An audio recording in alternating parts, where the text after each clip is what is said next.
ரமணா படத்துல கேப்டன் புள்ளி விவரங்களை புட்டு புட்டு வைக்கிற ஒரு சீன் வரும், பார்த்திருப்பீங்க. அப்போ சக்தி கந்ததாஸ் அப்படின்ற பேரும் அவங்க அடிபடும். அந்த பேருக்கும் இப்போ ஆளுங்கட்சிக்காரங்க வீட்லயும் ஆளுங்கட்சிக்கு நெருக்கமான இடங்கள்லயும் ரெய்டு நடந்திருக்கிறதுக்கும் ஒரு சம்பந்தம் இருக்கிற மாதிரி தெரியுதுங்க. கீர்த்திலால் காளிதாஸ் ஜுவல்லரி, முன்னாள் அமைச்சர் நத்தம் விஸ்வநாதன் வீடு, மேயர் சைதை துரைசாமி வீடு, மீனாட்சி மருத்துவமனை, இங்கெல்லாம் வருவாய்த்துறையினர் ரெய்டு நடத்தியிருக்காங்க. என்ன காரணம் அப்படின்னு தேடி போகிறப்பதான் முன்னாடி சொன்ன சக்தி கந்ததாஸ் IAS பேர் அடிப்படுது.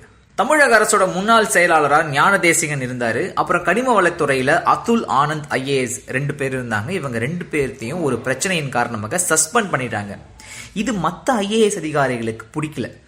தமிழக அரசுல உயர் பதவியில் இருந்த ஒருத்தரை சஸ்பெண்ட் எப்படி பண்ணலாம், நம்ம பவர் என்னன்னு சொல்லி காட்டணும் இந்த அரசுக்கு அப்படின்னு முடிவு செஞ்சு திரு சக்தி கந்ததாஸ் மூலமா டெல்லியில லாபியில இறங்கியிருக்காங்க. ஏன்னா அவருக்கு என்னென்ன எங்கெங்க எப்படி எப்படி நடக்குதுன்றது எல்லாமே நூக்கன் காரணம் எல்லாமே அவருக்கு தெரியுமாமா.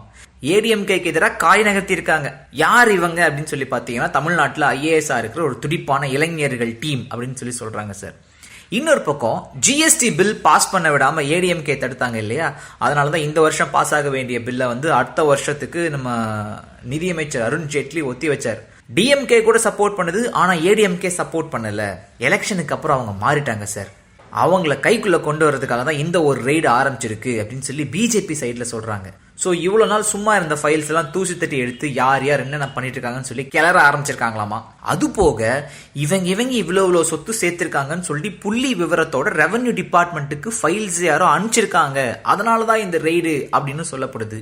இன்னொரு பக்கம் மீனாட்சி ஹாஸ்பிட்டல் நடந்தது ரெய்டே கிடையாதுங்க. ஒரு டீ சாப்பிட்டு முடிக்கிறதுக்குள்ள ரெய்டு முடிச்சுட்டு போயிட்டாங்க. ஸோ அது ஒரு ஐ வாஷ் மட்டும்தான் அப்படின்னு சொல்லப்படுது. மொத்தத்துல இன்னும் கொஞ்ச நாளைக்கு பல இடங்கள்ல ரெய்டு நடக்கிறதுக்கான வாய்ப்புகள் இருக்கு. அதை நாங்க உங்களுக்கு சொல்றதுக்கான வாய்ப்புகள் நிறையவே இருக்கு. காத்திருங்கள்.